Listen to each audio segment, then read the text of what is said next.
What's up, guys? This is the New Year's episode. New Year's. We're ending 2017. Yeah, but this is the New Year's episode of The People Around Me. And today we have my cousin. Deborah Curate. It's Deborah, actually. Yeah, a.k.a. Debbie. Right, Cousin Debbie? Yeah.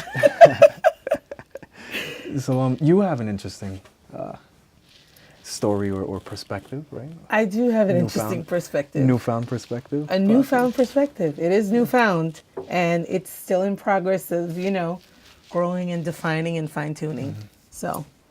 Definitely. So what's your quote unquote origin story? Because I know you and several of my big cousins. Did you grow up here? I did not. I came to the U.S. when I was 12 years old from Guyana. Actually, February 20th, 1985. 1985. 1985. Nice. So this was the first time I experienced snow, the first time I experienced cold weather. What was that? What was that experience? Because I was talking to Mom and Dad, and we were talking about being raised in the Caribbean or in South America. Yeah. And what did Christmas cards look like in the Caribbean? I don't remember ever getting a Christmas card that wasn't made, because we made Christmas cards. Like, we made everything. So we made decorations, we made cards. Mm-hmm. So I don't remember ever. Maybe my mom got an official, Christmas card, but we made them in school. Okay. Yeah, everything was like, I remember making decorations with flour paste. Wow. Yeah. Okay. But witnessing snow for the first time, how crazy was that? We came here in February, so it was cold, and it had just snowed when we got off the plane. And you came to the States in the worst month possible. Yes. Wow. And in my mind, I know people had said it was cold, but in my mind, I didn't grasp it. So I got off the plane, and that's when the cold hit me, because whoever, I don't remember who picked us up from the airport, but they had coats here. We didn't have the coats with us on the plane. So we had to get off the plane first to get the coats. Yeah. I remember thinking, I think I want to go back. It was not. It wasn't everything you... No, because, in Guyana, I think in most Caribbean countries, they have the perception that the U.S. the streets are paved with gold, and everything is easy, and it's this grand, beautiful life, and all you got to do is get here, and then you get here, and you freeze to death, and then reality hits you a little bit. But yeah, that was my first experience of cold, and it was not good. Nice. Well, but I mean, you come to the leading into your story, you come to the United States, and let's say that was an ambition of the family, right, to come to the States. Yeah. But then there's also some other social, what do you call it? And there's also some social expectancies, right? Or at least that we place on ourselves. Yeah. I mean, when you come to this country, you have to make a success of yourself. And I mean, for different folks, it's different things. But I think that's why. So in Guyana, I think growing up, there were some acceptable careers: nurse, teacher, doctor, lawyer. Not so much doctor, lawyer for the women, but nurse and teacher. Mm-hmm. And for the nurse and teacher, it's that's success. So I think that's why there's a lot of folks in the family that are in that medical field, because yeah. But that I wanted to be a teacher when I came here, until I came here and saw what teachers went through. And I was like, no, that's not for me. That's funny. Yeah. So you didn't just come by yourself, you came with family. I came, let me see if I can remember who came with me. My parents came with me, my younger brother, Mark, my Aunt Lynette and her kids had came before. I think Joy and her kids came. I don't remember if they came with us, but I know Lyndon came with us, my Uncle Lyndon. Mm-hmm. Wait, did your mom come with us? This is before I don't even think it was a thought. I don't even remember who else came with us. But I mean, regardless, it was family.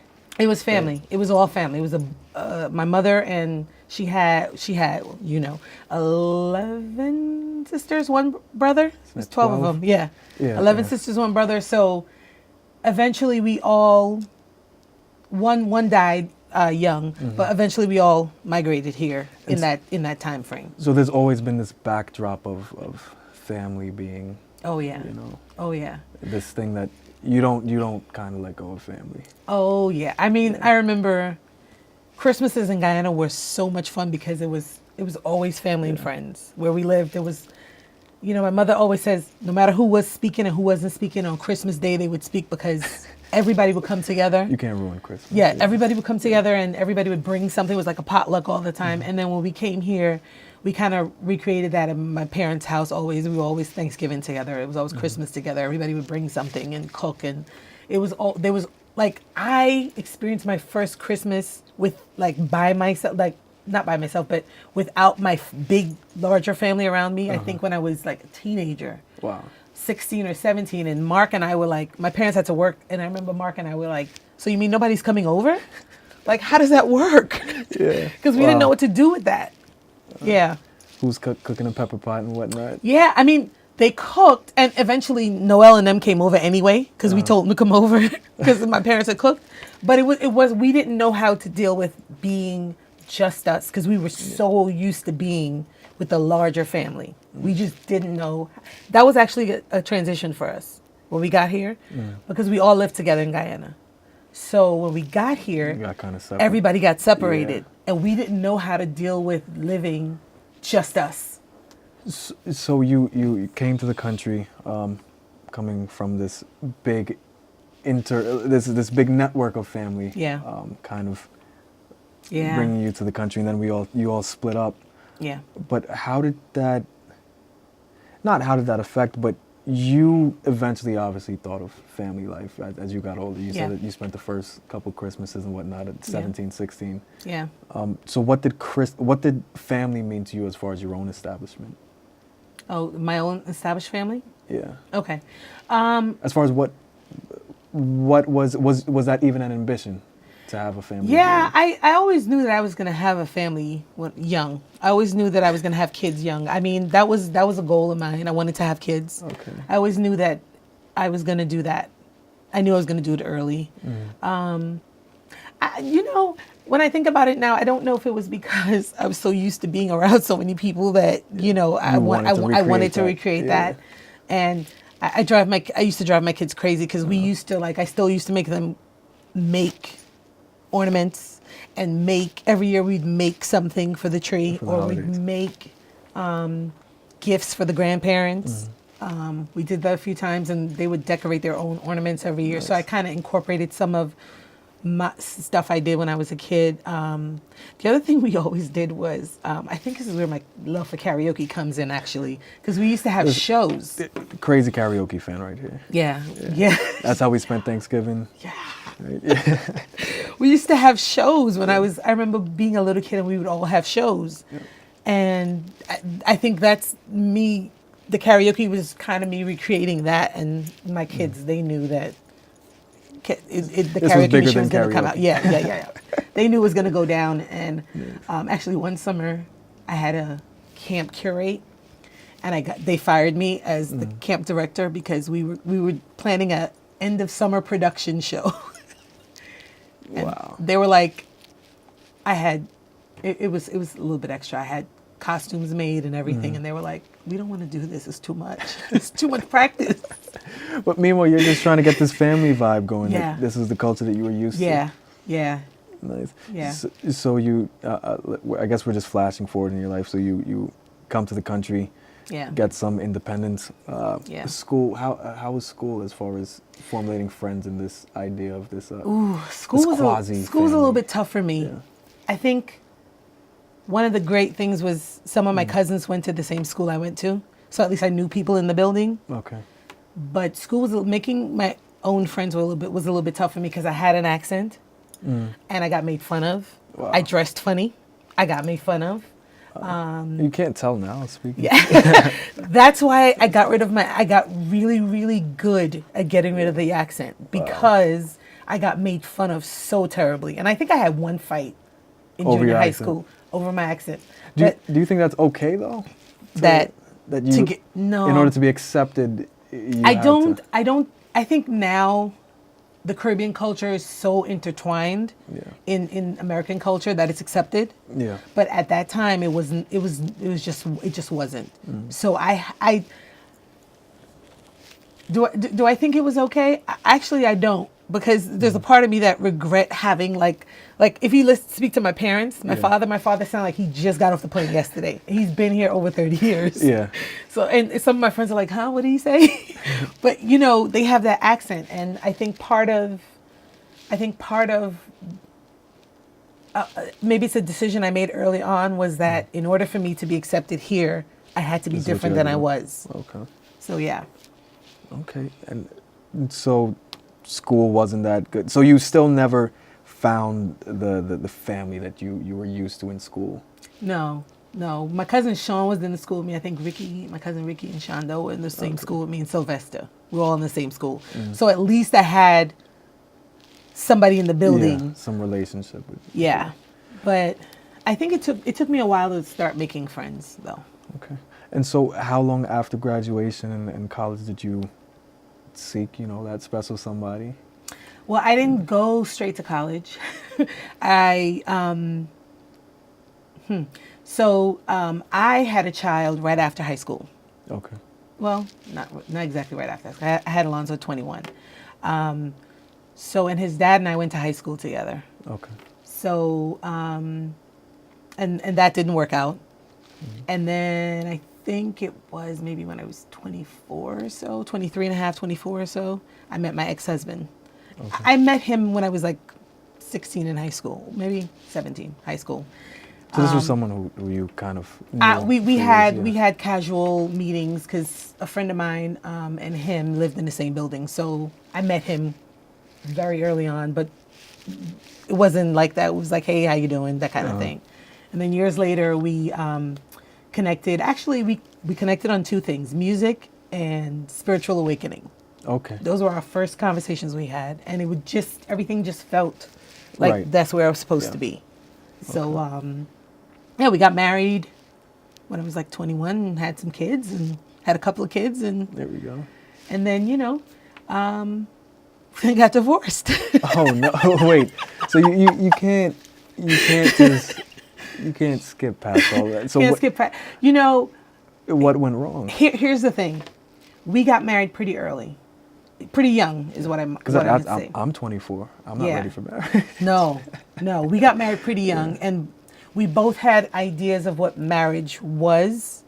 His family background, my family background. It was two different images. It was way different. Wow. He came from a smaller family.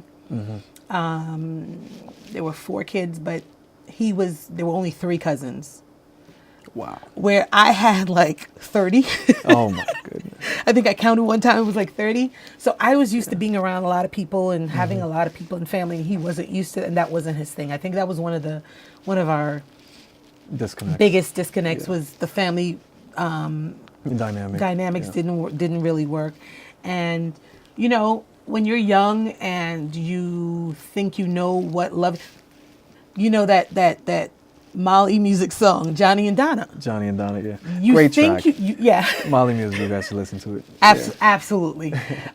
You think you know what love is, and you get to a point where you realize that you were growing apart, and what I needed and what I needed and what he needed were 2 separate things, and neither of us was getting what we needed.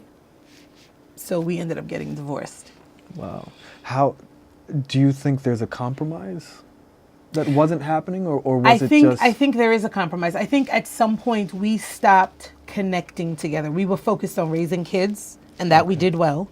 But I think that was the common ground. That was the common ground. But I think him and I, as 2 separate individuals coming together and just relearning each other and just staying connected and staying involved with each other, we just didn't do that. That's interesting, because I know you're part of the family. We're pretty religious. No, I wouldn't. We're pretty religious. We're a pretty religious family. And so when the Bible talks about being unequally yoked, a lot of times we only look at that from the perspective of, if I go to this church and you go to that church, we can't be together. But it seems like you're saying that there was a there was just a disconnect as far as compatibility. There was a disconnect, and you know, towards the end of our when we were getting divorced, we went to go see a family therapist, and one of the things she said to me was, because I was saying, you know, I need him to do this and this and this, and she goes, how would he know if he didn't have an example of marriage and what it looks like? Reference, right? Yeah. How would he know what it looks like? And I didn't really think about it because I was angry and mad and pissed off at the time. But when I sat down and really thought about that, you know, there's a part of me that's like, It made me look introspectively into what I learned about marriage and relationships, and then compare it to what he learned based on his upbringing, his foundation and such. What does that look like? You know what I mean? Yeah.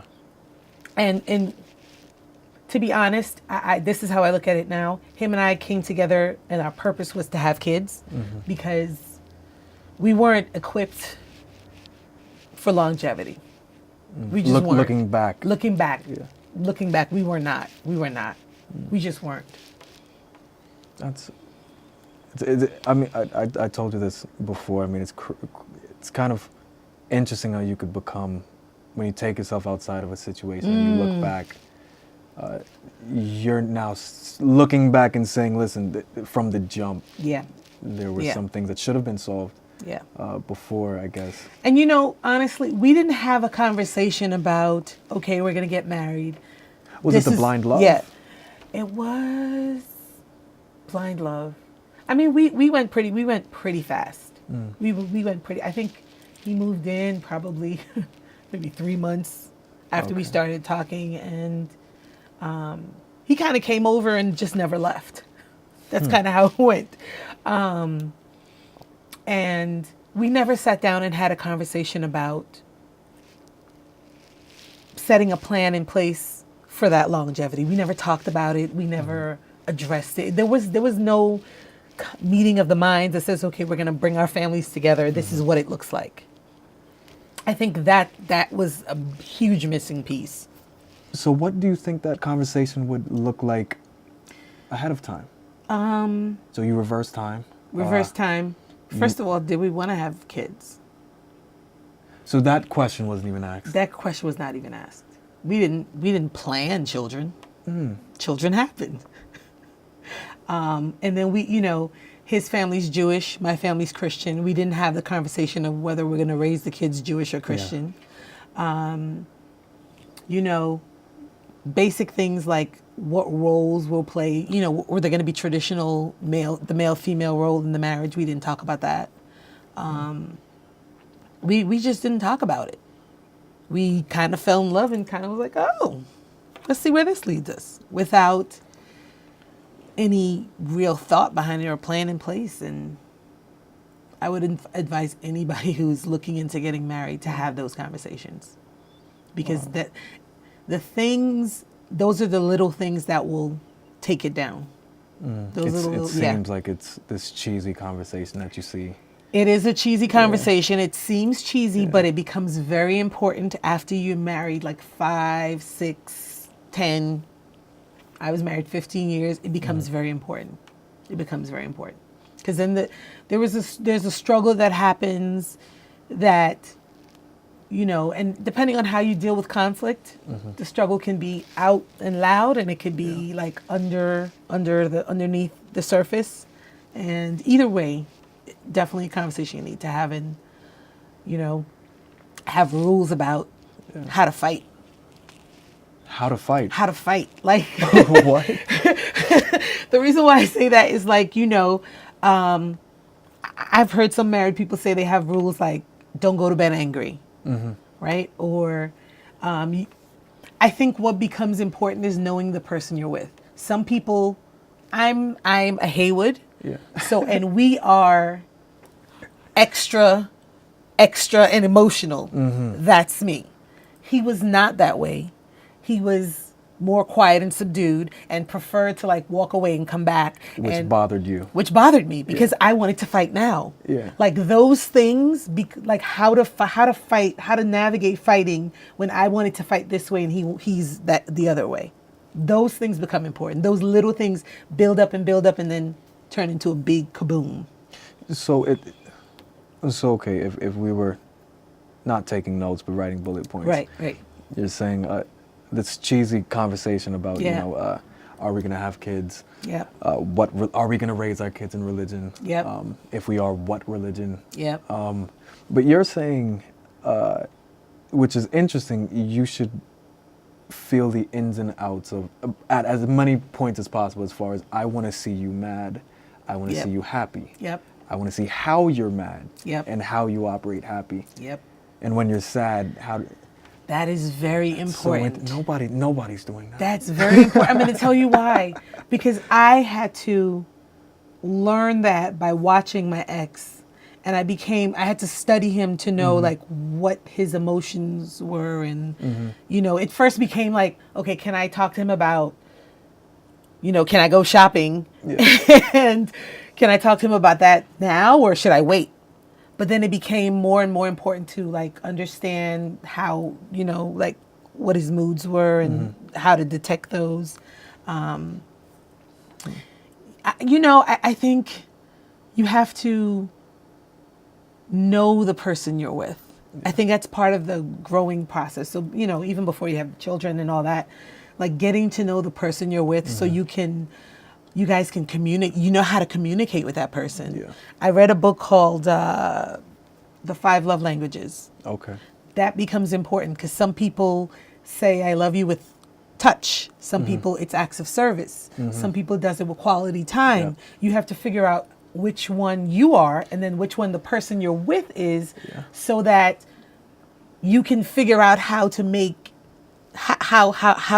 your love happen. You know what I mean? If for example, if you, and I've seen this especially, if you love, let's say, with action, you're not going to understand why your significant other is wanting to hear I love you. When you're like, yo, what do you need? But I'm here. I'm showing you I love you with everything I'm doing. Yeah. Yes.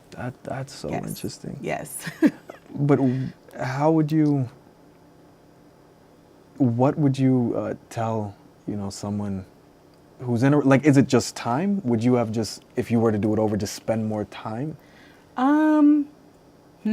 I had to do it over, would I spend more time? Like not even, I wouldn't even want you to go through looking back, but Debbie right now, if you're looking for a new relationship, what you learned from the past? Well, I am looking for a new relationship. Hey. Let me clear that up. But what would I change? I think there's lots of things I learned from that relationship. One of the things is be clear on who the person you're in the relationship with, not the idea you have in your head of who this person should be, who you want them to be, but who they actually are. Yeah. That to me, that's one of the things that to me stands out. Communicating, figuring out how to communicate with that person in a way to make them understand. That was a huge thing for my ex and I, because we didn't communicate in the same way. We didn't speak the same language, and that became hard. Okay. Sitting down with that person and just figuring out. I'm still in the communication piece because I think that's real important. One is figuring out the rules of the two-way conversation or two-way communication. What you need to say and what needs to be said, so you feel heard and that person also feel heard and validated. I think that's important.